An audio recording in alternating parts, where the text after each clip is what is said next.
देवेंद्र फडणवीसांनी आज भाषण केलं, ते आरोप करतायत की सहानुभूती शिवसेना उभाटा गट पूर्णपणे ठाण्यापासून कोकणापर्यंत नामशेष झालेला आहे। त्या ठिकाणी त्यांचे खासदार निवडून आले नाही। दुसरीकडे मुंबईमध्ये सुद्धा तुमच्याच वरळीमध्ये मताधिक्य तुमचं घटलेलं आहे आणि उद्धव ठाकरे, मला वाटतं त्यांनी ह्याचं उत्तर द्यावं की वाराणसीत मताधिक्य का घटलेलं आहे, तीनदा ट्रेलिंगवर का होते।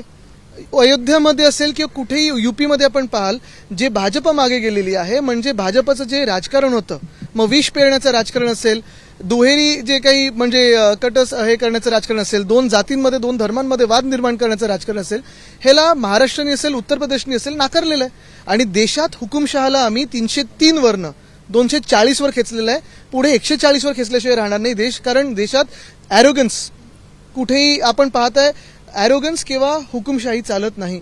फडणवीस असंही म्हटले होते की उद्योगधंद्यांबाबत महाराष्ट्र, ते असंही म्हटले होते की राजीनामा देणार आहेत। आणि एक लक्षात घ्या त्यांनी जो आपण पाहिलं असेल जी वृत्ती या महाराष्ट्रात दाखवली, बदला घेणार, दोन पक्ष फोडून आलो, एक परिवार त्यांनी फोडला, हे सगळं करूनही जगातला सगळ्यात मोठा पक्ष जे स्वतःला म्हणतात, इलेक्टोरल बॉन्ड सगळ्यात जास्ती त्यांच्याकडे, फंड जास्ती त्यांच्याकडे, ईडी आयटी सीबीआयची युती त्यांच्यासोबत, हे सगळं करूनही ते 10 वर तास आणि शिवसेना शून्यातून सुरू झालेली आहे।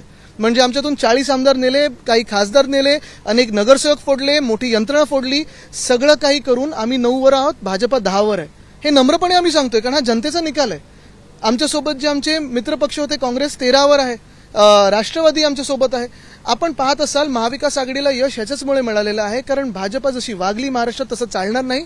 जे महाराष्ट्र द्वेष भाजपाच्या मनात आहे, मुंबई द्वेष भाजपाच्या मनात आहे, तो महाराष्ट्राने नाकारलेला आहे, तसंच उत्तर प्रदेशमध्ये देखील नाकारलेला आहे। आणि फडणवीस साहेबांनी वाराणसीचं उत्तर द्यावं आणि इतर ते जे मतदारसंघ हरलेत, अयोध्या हरलेत, म्हणजे एक कळलं अयोध्येत राम भक्त आहेत, अंधभक्त नाही आहेत। एका विशिष्ट वर्गाच्या मतावर निवडून आले आणि बघा, मी परत हेच सांगेन हेच, भाजपचं हे राजकारण महाराष्ट्र पुन्हा एकदा नाकारेल, कारण कोणी असेल ह्या देशाचे नागरिक आहेत आणि त्यांनी आम्हाला मतदान केलेलं आहे। साहेब, विधानसभेला कुणाला मतदान जास्त मिळेल, कारण ते म्हणतात की आम्ही सगळ्यात जास्त जागा जिंकू विधानसभेत। पहिलं त्यांचं राजीनाम्याचं काय झालं ते तर त्यांना उत्तर विचारा। ठाकरे सरकार काळात उद्योगधंदे हे कमी होते, या सरकारच्या काळातच उद्योगधंदे हे दुपटीने वाढलेले। नक्कीच आता पुढच्या 2-2.5 महिन्यामध्ये वेदांता फॉक्सकॉन महाराष्ट्रात येणार आहे का, टेस्ला महाराष्ट्रात येणार आहे का, मग बलड्रग पार्क महाराष्ट्रात येणार आहे का, मेडिकल डिव्हाइस पार्क महाराष्ट्रात येणार आहे का, एअरबस टाटा महाराष्ट्रात येणार आहे का।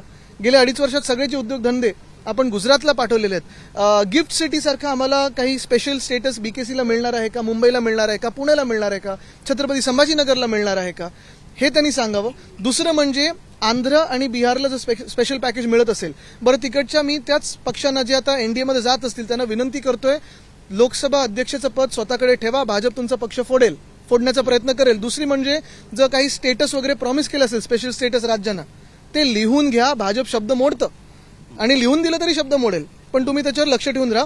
तिसरी गोष्ट म्हणजे ह्या जर 2 राज्यांना मिळत असेल तर आपल्या महाराष्ट्राला काय मिळतंय, कदाचित मिंदे गटाला मंत्रीपद वगैरे मिळेल, पण महाराष्ट्राला स्पेशल पॅकेज मिळणार आहे का, फंड मिळणार आहे का, हे त्यांनी उत्तर द्यावं।